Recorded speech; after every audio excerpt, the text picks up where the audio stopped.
Привет! В этом большом ролике я расскажу вам о 23 самых топовых фильмах про инопланетян. Рейтинг будет основан на оценках Кинопоиска, и места расставлены от худшего к лучшему. Итак, поехали! Skyline 2010 года. Компания молодых людей приходит в себя после шумной вечеринки. Их будет яркий свет, пробивающийся в комнату. Один из парней решает посмотреть, в чем собственно дело, но тут же оказывается вытащен наружу неизвестной силой. Оказалось, что началось полномасштабное вторжение инопланетян на Землю. Они прибыли лишь с одной целью – собрать для себя очень ценный ресурс – людей.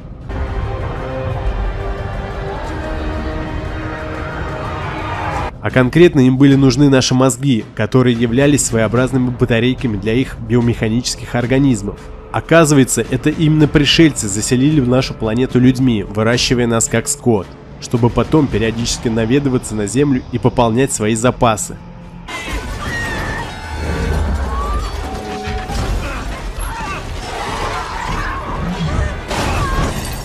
Этот фильм просто разгромили критики, да и многим зрителям он не понравился. Но есть в фильме одно «но», которое прибавляет ему несколько очков. Это его бюджет. Подумайте только, фильм про инопланетное вторжение, в котором показаны инопланетные корабли, монстры и так далее. Обошелся создателям всего в $10 миллионов. Это настолько мизерная сумма для подобных фильмов, что даже смешно. Например, День независимости 1996 года обошелся в 75 миллионов.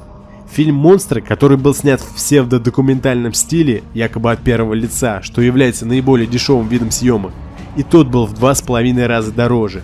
Так что для такого бюджета они создали, прямо скажем, крутой фильм. И несмотря на его разгром критиками, он легко окупился, собрав 66 миллионов. Пятая волна 2016 года. Сначала появился инопланетный корабль, который в течение 10 дней никак себя не проявлял. На 10-й день пришельцы наносят удар по жителям Земли, отключив все электронные приборы. Это первая волна. Перестают работать мобильные телефоны, происходят аварии, самолеты падают с неба. Затем на город обрушивается цунами, и прибрежные города просто смыты с лица Земли. Это вторая волна. Третьей волной было заражение жителей Земли смертельной болезнью, от которой погибает огромное количество людей. В ходе четвертой волны пришельцы спускаются на Землю и начинают добивать всех оставшихся. И, наконец, пятая волна. Пришельцы могут вселяться в людей и контролировать их действия. Теперь любой человек может представлять опасность. Фильм снят по одноименной книге Рика Янси. Очень классная идея и сценарий, но реализация не на высшем уровне, из-за чего фильм раскритиковали все, кому не лень. Но ознакомиться и посмотреть один раз стоит. Инопланетное вторжение. Битва за Лос-Анджелес 2011 года. Однажды радары замечают приближение огромного количества неизвестных объектов с космоса. Сначала все думают, что это всего лишь метеоритный дождь, и не поднимают особой паники. Но совсем скоро люди начинают понимать, что эти объекты перед падением сбросили свою скорость и упали у побережья самых крупных городов мира организованными группами. Затем существа, издали схожие на человека, начинают вылезать из воды и уничтожать всех людей, встречающихся им на пути.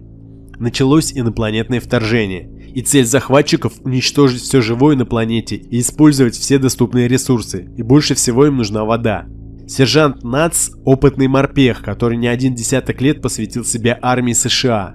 И вот он становится частью отряда, которого послали для эвакуации людей, оставшихся в Лос-Анджелесе. Совсем скоро ВВС США ударит по инопланетному врагу всем, что только можно. Но перед этим нужно вывести мирных жителей. У отряда Натса совсем немного времени, прежде чем город сравняют с Землей. И это очередной фильм, который показывает, как крута армия США, и что без них планету ждет кирдык. Складывается ощущение, что фильм снят в качестве рекламы армии США. В целом фильм неплох, спецэффекты на должном уровне. Но в нем огромное количество ляпов и несостыковок, из-за которых критики разгромили фильм. Чужие на районе 2011 год. Увлекательный сюжет переносит нас в южную часть Лондона, где разворачиваются по-настоящему удивительные события. Ведь именно сюда приземлился первый пришелец за всю историю человечества, которому не повезло повстречать тут банду главных героев киноленты. К несчастью для незваного гостя, парни оказались не из робкого десятка. Местные хулиганы отмутузили агрессивного представителя иной расы. Сука, на, получай! На тебе в рыло, ешь, сучара, на, вали его! и поспешили рассказать об этом всем своим знакомым. Их поднимают на смех. Чё у тебя с лицом? Он родился с пришельцем, упавшим с неба. Круто? Шуточки, блин. Фу, что это? Кошмар какой, смотреть противно. Хэллоуин давно прошел. Но уже через несколько часов все горожане наблюдают за высадкой на территорию Туманного Альбиона сотен собратьев погибшего пришельца. Теперь-то уж никто не думает смеяться, ведь дело приняло катастрофический оборот. Самое время задумываться о собственной безопасности, и только хулиганистым героям нипочем любые неприятности. Ребята вооружаются подручными средствами и отправляются крушить коварных захватчиков. Ковбой против пришельцев 2011 года. 1873 год. Город Абсолюшн, штат Аризона. В глухой американской провинции появляется потерявший память незнакомец. Единственные намеки на его прошлое – это необычный браслет на руке и странная рана. У тебя какая-то странная рана. Края совсем обуглились. Странник быстро узнает, что городком железной рукой управляет полковник Доллар Хайт, и что за голову самого странника объявлена награда. Не повезло тебе, незнакомец. Повернись и иди. Вперед!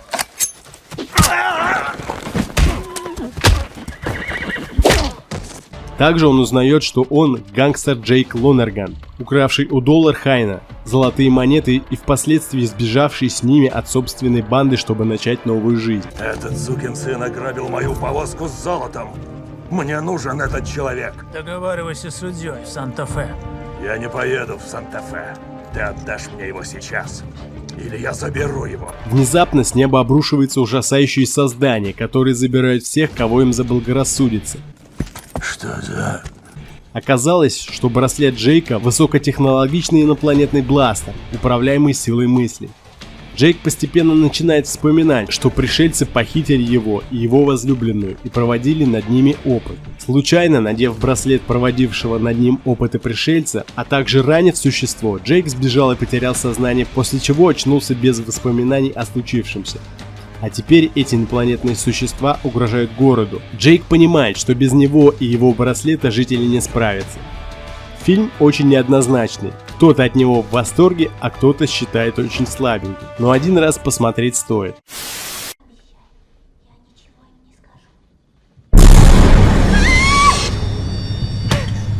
Мрачные небеса 2013 года. Даниэл и Лейла – супружеская пара, которые проживают вместе со своими сыновьями Джесси и Сэмом. Однажды в доме начинают происходить очень странные вещи, и никто не может дать им логического объяснения. Один раз в доме произошел страшный треск, и после этого все электронные приборы вышли из строя. А на другое утро, когда все проснулись и отправились на кухню, то там было все перевернуто. Родители убедились в том, что их дети этого не смогли сделать, и сразу же вызвали сотрудников правоохранительных органов. Но полицейские так и не смогли обнаружить следов взломов. На следующее утро ситуация повторилась. Вскоре Сэм начинает говорить о том, что ночью к нему приходили очень странные люди, у которых были вытянутые лица, и именно они утром в доме устроили беспорядок. С самого начала супруги не поверили в слова своего ребенка. Тогда они решили посмотреть запись видеокамер и увидели на них 3 неизвестные фигуры. С каждым днем ситуация становилась только хуже, а вскоре их окна в доме разбивает стая птиц.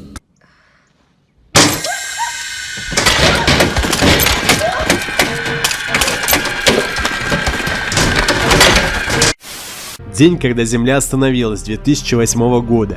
Это ремейк одноименного фильма 1951 года, который был очень хорош, получил несколько наград. Но я буду рассказывать о версии именно 2008 года. Вряд ли кому из вас будет интересен фильм почти 70-летней давности. В один прекрасный момент в качестве своеобразных гостей на Земле появляются инопланетяне. Собственно, миссия у пришельцев, как и следовало того ожидать, лишь одна – полное истребление человечества. Обосновывают они это тем, что во Вселенной не так много планет, пригодных для жизни, а люди своей жизнедеятельностью просто-напросто уничтожают планету.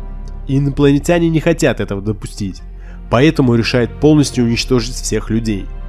За несколько дней для приведения в действие своего плана по истреблению, инопланетные существа решают жалиться и дать людям последний шанс все исправить. На Землю они решают отправить одного из своих ребят, коим оказывается Клаад, сыгранный Киану Ривзом.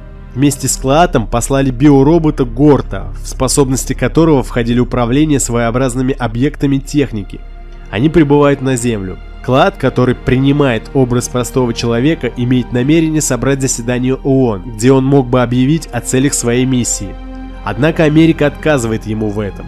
Военные ставят своей главной задачей сбор всевозможной информации о пришельцах и их технологиях, из-за чего посланника тут же начинают допрашивать. Любой ремейк, если у него шедевральный оригинал, ждет разгром критиков. Трудно переплюнуть классику. Но не зная про оригинал и посмотрев этот фильм, думаю, он вам понравится, ведь по сути инопланетяне правы. Давайте немного отвлечемся от драматических фильмов и поговорим о комедийном фильме «Марс атакует» 96 года, в котором марсиане выглядели по-мультяшному и были похожи на скелеты с огромным мозгом. Ученый-астроном Дональд Кеслер обнаружил около земной орбиты множество странных предметов, отдаленно напоминающих летающие тарелки. Профессор незамедлительно сообщил президенту США о событии исторического масштаба. Вскоре на Землю прибудут посланники внеземной цивилизации. Спустя некоторое время инопланетяне и сами дали о себе знать, предложив провести первый контакт в пустыне штата Невада. Жители Земли были в восторге от этого заявления. На выбранной для выставки площадке собрались политики и дипломаты. По всему миру люди настраивали телевизоры и радиоприемники с тем, чтобы и самим стать свидетелем первого контакта между людьми и марсианами. И вот долгожданное событие свершилось. Однако оказалось, что цели инопланетян отнюдь не были такими невинными, как думали люди. В мгновение ока от марсианского оружия погибли все, кто пришел навстречу, после чего началось полномасштабное вторжение. Так совпало, что этот фильм вышел в один год с уже культовым Днем Независимости, который и собрал всю кассу. Несмотря на плеяду именитых актеров, таких как Джек Николсон, Гленн Клоуз, Пирс Броснан, Дэнни де Вито, фильм не окупился.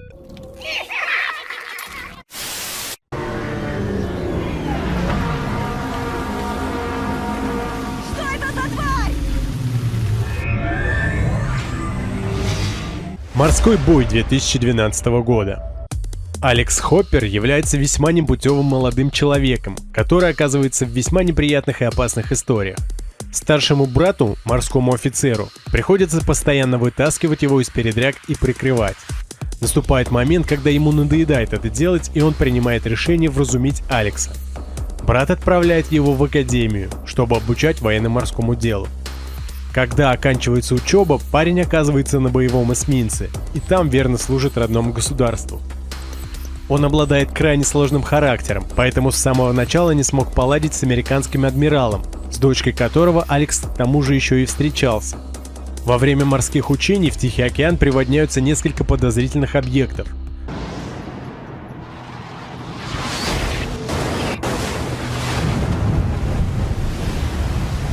Начальство дает команду проверить их, и на место этого странного крушения отправляется шлюпка с моряками. В момент, когда один из них безо всякого умысла касается обшивки корабля, активируется система, которая накрывает странным куполом все Гавайские острова и 2 корабля ВМС США. Они волей судьбы оказались в этой зоне. Сквозь купол не пробиться ни по морю, ни по воздуху. Получается, сразиться с инопланетными захватчиками придется всего лишь 2 кораблям. Команде удается связаться с берегом, и выясняется, что пришельцы накрыли Гавайи куполом из-за спутника дальнего радиуса действия, чтобы послать сигнал к себе на планету. Если они это сделают, на Землю прилетит еще больше чудовищ. Героям фильма «Морской бой» нужно разрушить этот спутник до того, как пришельцы отправят сигнал. Похоже, на подлете к острову один из их транспортников потерпел крушение. Там повсюду обломки.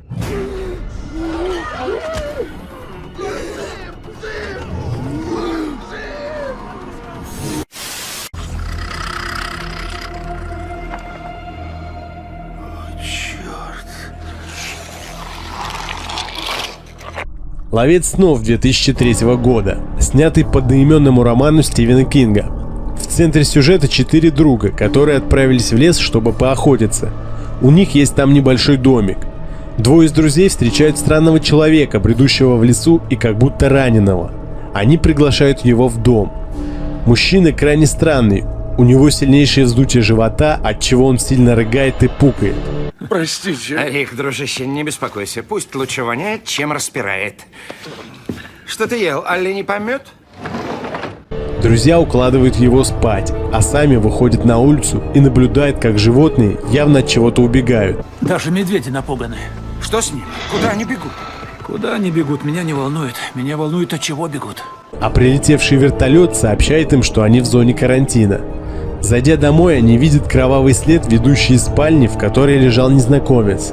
След ведет в туалет. Чуть позже выясняется, что внутри мужчины сидела какая-то тварь, которая выбралась наружу, при этом убив носителя.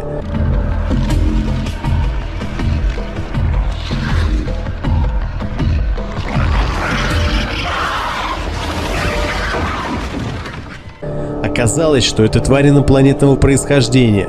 Она проникает внутрь из-за спор, вдыхаемых людьми.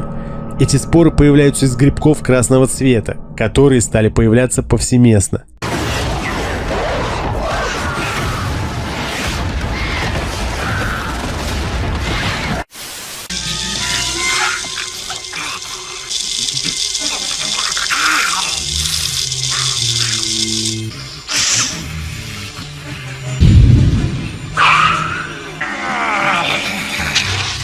Зубастики, 1986 год. Зубастики – это такие маленькие круглые существа с иголками, чем-то напоминающие ежиков. Зубастики могут сворачиваться в клубок и таким образом передвигаться с большой скоростью. Они прибыли с другой планеты для того, чтобы уничтожить людей. Зубастики очень свирепы и прожорливы. Они нападают на все, что можно съесть, в том числе и на людей.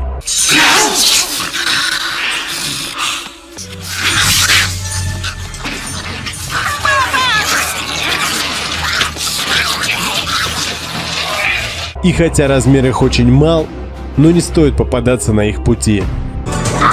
Ты кто? Монстра 2008 года. Он расскажет историю молодого парня, жителя города Нью-Йорк, который получает новую работу в Японии и с готовностью начать новую жизнь собирается в далекое путешествие. Неприятным моментом для героя становится то, что необходимо на долгое время разлучиться со своей подружкой, с которой только завязались серьезные отношения. Перед самым отъездом верные друзья парня решают достойно проводить его, устраивая шумную прощальную вечеринку. Но в самом разгаре праздника веселье прерывают странные, страшные звуки, похожие на рычание диких зверей. О боже, что это? Господи, черт возьми, что это было? В большом городе начинается паника, ведь по улицам бродит огромный монстр инопланетного происхождения, уничтожая все живое на своем пути.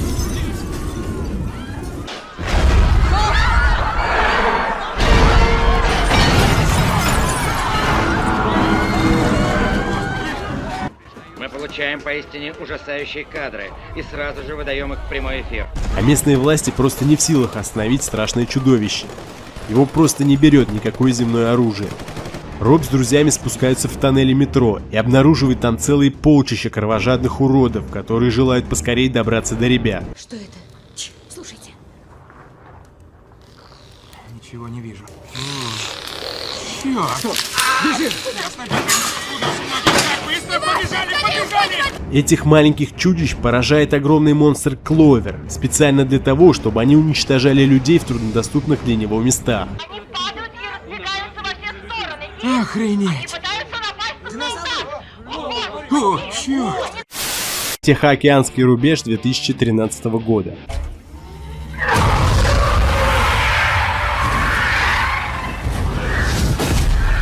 После того, как в морских глубинах открылся портал из другого измерения, оттуда стали появляться гигантские чудовища, получившие название Кайдзю. Началась война, забравшая в течение многих лет миллионы жизней и израсходовавшие ресурсы человечества. Объединившись вместе, государства Земли создали проект, получивший кодовое название Еге. Для борьбы с монстрами люди создали огромных роботов, названных егерями, управляемых посредством нейронного интерфейса. Разум пилота был напрямую подключен к боевым системам робота, благодаря чему огромная машина могла повторять все движения, совершаемые человеком. Теперь эти огромные машины становятся на пути Кайдзю. Но егерей не так много, а Кайдзю все прибывает и прибывает, и с каждым разом они все больше и сильнее. Остановить вторжение становится практически непосильной задачей, но выход есть. О, обезьяна, обезьяна! Эволюция. 2001 год. Глен Каньон, Аризона. Наши дни. Уэйн, отрабатывавший ночью приемы для экзаменов в пожарной, становится свидетелем падения крупного метеорита.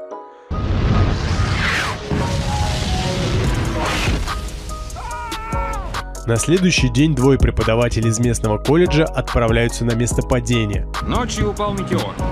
Вот что это было.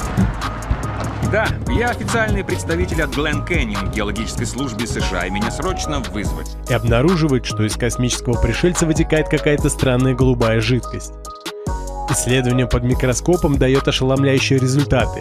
Таинственная субстанция состоит из мириадов одноклеточных организмов, которые эволюционируют с невероятной скоростью буквально на глазах исследователей. То, что поначалу кажется билетом в Швейцарию на вручение Нобелевской премии.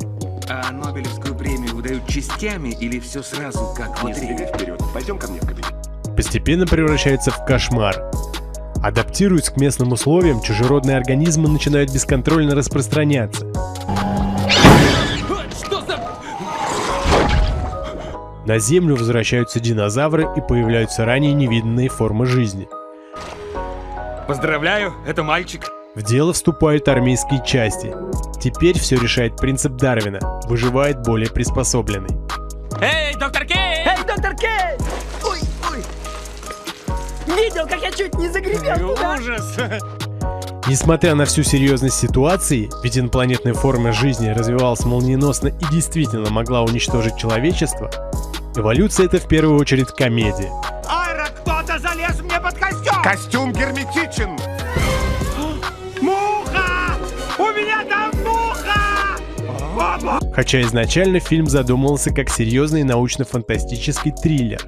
Однако следить за сюжетом чрезвычайно интересно. Очень любопытно наблюдать, как будет проходить эволюция и каких необычных существ она принесет. Айра, гляди, какая задница. Какая округлость. Птица полетела туда, где прошлой ночью виднелись огни, остановилась на лету и камнем упала вниз.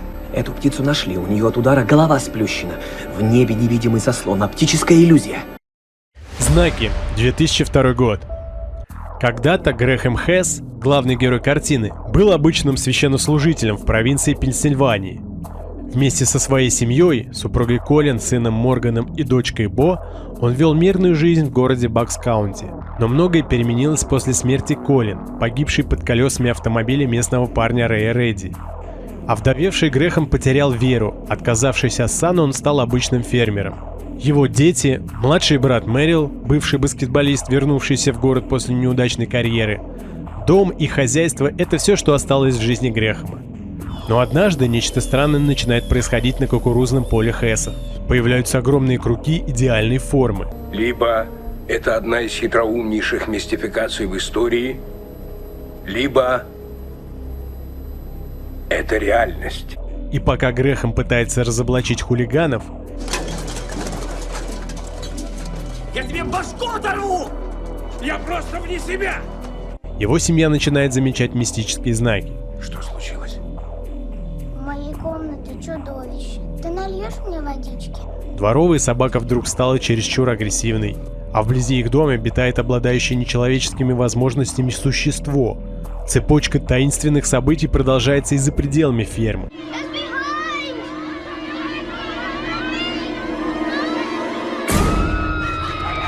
Очень скоро в небе появляются огни внеземного происхождения. Происходит первый контакт людей с пришельцами, и мир охватывает паника. Инопланетяне наполняют Землю, и Грэхэм решает во что бы то ни стало защитить свою семью от непрошенных гостей. Следующий фильм режиссировал Стивен Спилберг, а это уже говорит о многом. Да и главную роль сыграл Том Круз. Думаю, вы уже догадались, что речь идет о фильме «Война миров» 2005 года. Что за хренотень? Ветер ведь должен дуть не к грозе, а от нее. Все нормально. Молния дважды в одно и то же место не бьет. А гром-то где? Человечество погрязло в бытовых проблемах, поэтому не сумело заметить приближающуюся инопланетную угрозу. В небе над Нью-Джерси появляется грозовое облако, выпускающее разряды молний, вследствие чего в городе отключается электричество, а на асфальте и земле появляются странные отметины. Чувствуете? Ощущаешь? Ощущаю. Что это, подземка? Здесь подземки нет. Может быть, товарняк? Это не водопровод. Спустя некоторое время на месте этих ударов возникают разломы, и оттуда выходят машины-треножники, испепеляющие людей в одно мгновение лучами, похожими на лазер.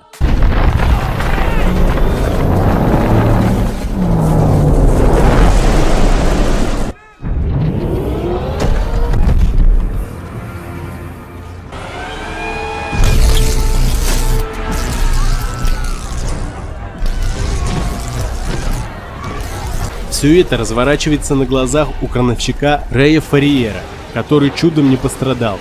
Он забирает детей, оставленных у него бывшей супругой на выходные, и пытается добраться вместе с ними до Бостона. Поскольку пришельцы наметили массированную высадку, этот путь будет сопряжен со множеством опасностей. Рэй оказывается в самой гуще событий. Он потрясен, как и все вокруг. Но ради Рэйчел и Робби ему приходится сохранять концентрацию и совершать подчас героические поступки, иначе им выжить не удастся. Фильм заслуженно получил множество наград, еще больше номинаций, в том числе 3 номинации на Оскар. Правда, ни одну статуэтку он не забрал.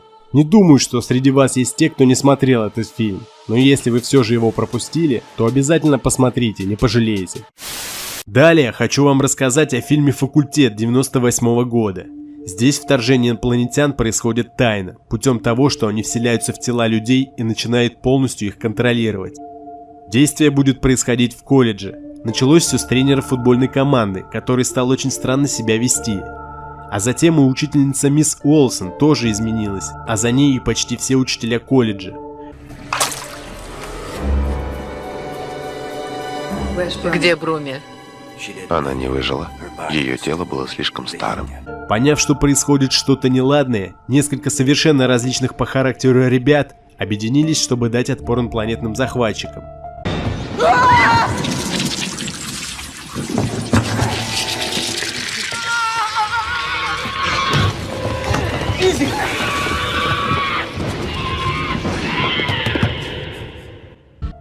Фильм «Факультет» — это отличный пример молодежной фантастики. Помню, как в детстве ждали премьеры этого фильма по телевизору. В этот вечер вся молодежь собралась у телеков, никто не пошел на улицу. И фильм абсолютно не разочаровал. На то время у него был довольно оригинальный сюжет, да и ориентировался он на молодого зрителя. В общем, мы были в восторге, да и сейчас, если его начать пересматривать спустя 20 лет, он не покажется скучным, так что смело можете посмотреть.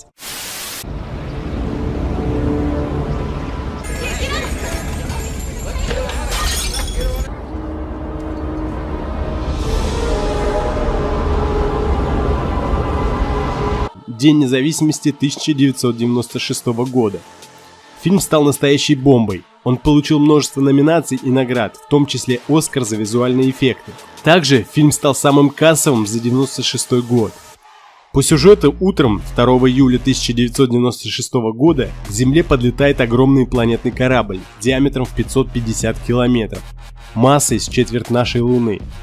От него отделяются примерно 36 более мелких кораблей, диаметр которых 24 километра, и входят в атмосферу Земли. Никто не знает, чего ожидать от такого визита. Президент США пытается успокоить народ и призывает воздержаться от атак на корабли пришельцев. Вечером становится ясно, что намерения инопланетян совершенно не мирные. Они начинают планомерно уничтожать один город за другим, а все попытки противостоять им оказываются тщетными.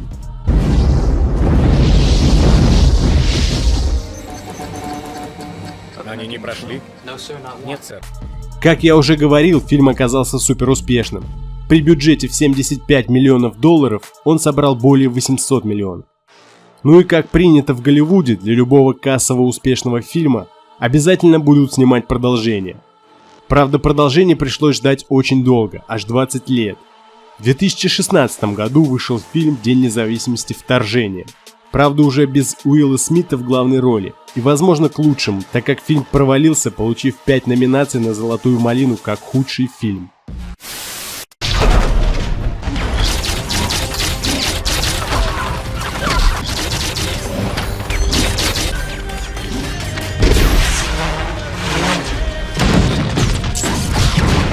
Район номер 9 2009 года. В течение 3 месяцев потерпевший аварию инопланетный космический корабль висел над городом без движений. Ученые вскрыли корабль и обнаружили внутри множество истощенных инопланетян, похожих на гигантских моллюсков. Люди предприняли эвакуацию пострадавших и разместили их в палаточном лагере под кораблем. От аппарата постоянно падали на землю мелкие детали. На видеосъемке было отчетливо видно, как отделился и упал модуль. Все поиски этой важной детали не увенчались успехом. Район отгородили от остальных жителей, но люди были недовольны опасным соседством.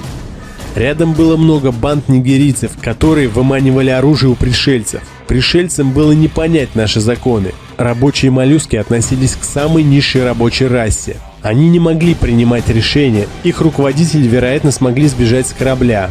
Пришельцы только и могли что питаться отходами, а их лагерь практически сразу превратился в трущобы. Правительство решило переместить весь лагерь в более отдаленное место. Для проведения этой операции в колонию прибывает главный герой – Викус, сотрудник компании МНЮ. Помимо переселения, МНЮ хотела завладеть инопланетной технологией, но вся техника инопланетян взаимодействовала с их ДНК, и люди не могли ей пользоваться. Викус в одной из лачуг инопланетян обнаруживает контейнер с темной жидкостью. Она случайно попадает ему на кожу. Я всегда с подозрением смотрю на... Ты в порядке? Викус, ты что? Не снимай! Стоп! И мужчине становится все хуже и хуже. По прибытию в лабораторию у Викуса начались изменения на уровне ДНК. Его рука стала превращаться в трехпалую клешню. Тихо! Что у меня с рукой? Тихо. Дышите. Что у меня с рукой, доктор? Что у меня с рукой? Викус, прошу вас глубоко дышать. Руководство компании начало эксперименты с несчастным сотрудником. Как они и подозревали, мужчина мог пользоваться оружием инопланетян. Компания решила извлечь из этого выгоду, но Викус сбегает.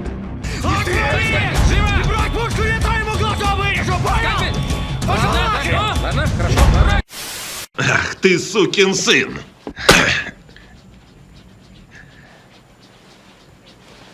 Что такое? В ЦРУ поднимал слишком много карандашей? Хищник, 1987 год. Однажды где-то в Южной Америке с радаров исчезает американский экипаж. Никто не знает подробностей произошедшего, ведь ни один член экспедиции не выходил на связь. Чтобы разобраться с происшествием и освободить товарищей, которые, по предположениям начальства, пребывают в плену, группа «Командос» во главе с Арнольдом Шварценеггером снаряжается на задание. Так почему не привлечь армию?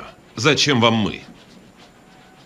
Какой-то идиот назвал вас лучшими. Команда спецназа находит поляну, а на ней разгадку таинственного исчезновения экипажа. Везде висят растерзанные трупы, с которых сняли кожу. Остатки одежды и шевроны помогают определить, что эти тела действительно принадлежат затерявшимся американцам. Группа «Командос» постоянно чувствует присутствие кого-то, как будто за ними кто-то следит. Позже они выясняют, кто это был.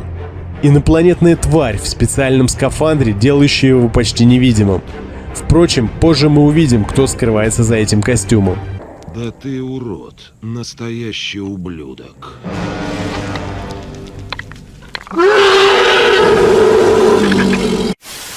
Нечто, 1982 год. Фильм начинается с того, что полярники с базы в США наблюдают странную картину.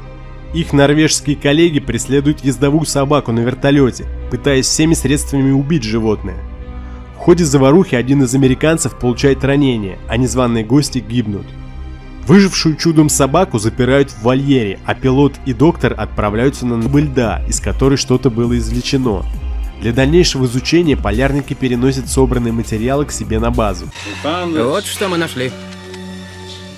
Господи Иисусе. В фильме «Нечто» пугает сама атмосфера. Во-первых, люди, находясь на станции в Антарктиде, напрочь отрезаны от внешнего мира, и помощи им ждать неоткуда. Во-вторых, они столкнулись с нечто необъяснимым и смертельно опасным. Ну и в-третьих, доверять абсолютно никому нельзя. Каждый из них может быть носителем этого вируса. И снова Том Круз, и снова отличный фильм «Грань будущего» 2014 года. Недалекое будущее. Агрессивная инопланетная раса мимиков, решившая завоевать Землю, сталкивается с сопротивлением объединенных армий человечества. Нашествие свирепых тварей ценой неисчислимых потерь удается остановить под Верденом, а местом решающего удара трансатлантическая группировка, как обычно, выбирает пляжи Нормандии. Накануне наступления в Лондон прибывает американский пресс-атташе, не отмеченный отвагой майор Кейдж. Менее всего тыловому офицеру хочется побывать в пекле сражений. Это честь для меня, но я вынужден отказаться. Не переношу вида крови. Даже от бумажных порезов. Это не предложение, майор, это приказ. Но именно туда трусоватого пиарщика отправляет строгий генерал Брайхам. В казармах Кейдж знакомится с прославленной героиней Ритой Вратански, ангелом Вердена, уничтожившей более сотни мимиков.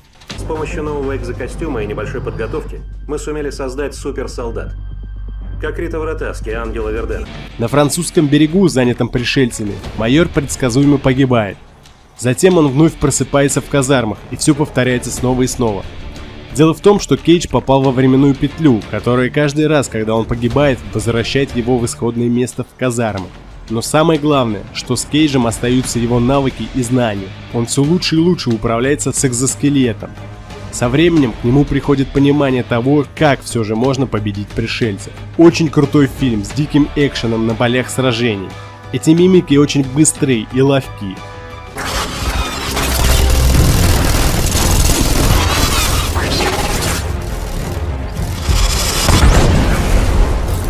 Кстати, первоначально роль Кейджа предлагали Брэду Питту, но тот отказался, о чем, наверное, пожалел.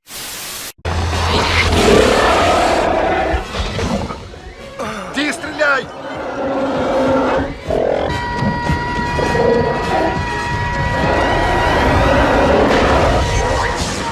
Люди в черном 1997 года. На планете Земля тайно проживают представители других рас. Они скрываются под видом обычных людей и внешне не отличаются от землян. На этих экранах сплошь пришельцы. По виду не отличишь от человека, а по сути узнаешь. Но если мирные жители все же могут раскрыть личность инопланетян, то специальное устройство сотрет им память. Было создано бюро по сотрудничеству с пришельцами. Самый опытный сотрудник, ветеран Кей, ищет себе напарника, которому может раскрыть свои секреты и научить обороняться. Он выбирает полицейского Джеймса Эдвардса, впоследствии взявшего себе имя Агент Джей. Двое мужчин узнают о беспокойстве в Нью-Йорке и о том, что некоторые инопланетяне в спешке покидают Землю. Оказывается, что на планету высадился новый вид пришельцев – жуки-захватчики. Они хотят найти потерянный артефакт, а потому агенты Кей и Джей начинают свое первое совместное дело по борьбе с врагом. А ты пригляди за ней. Что? Я? Просто стой и лови. Он сможет принять роды? Большой специалист, не отвлекайте его. Кабинет повитухи на углу 54 и Мэдисон. Зачем же ехать за город? Ну, у нас встреча. С кем встреча? Новенький, скажем, свалившийся вчера ночью. Это был сюжет первой части. В 2002 году вышло не менее успешное продолжение, а в 2012 году появилась и третья часть. Как ни странно, но все три части довольно интересные, хотя вы и сами в курсе. Мало тех, кто не смотрел этот фильм.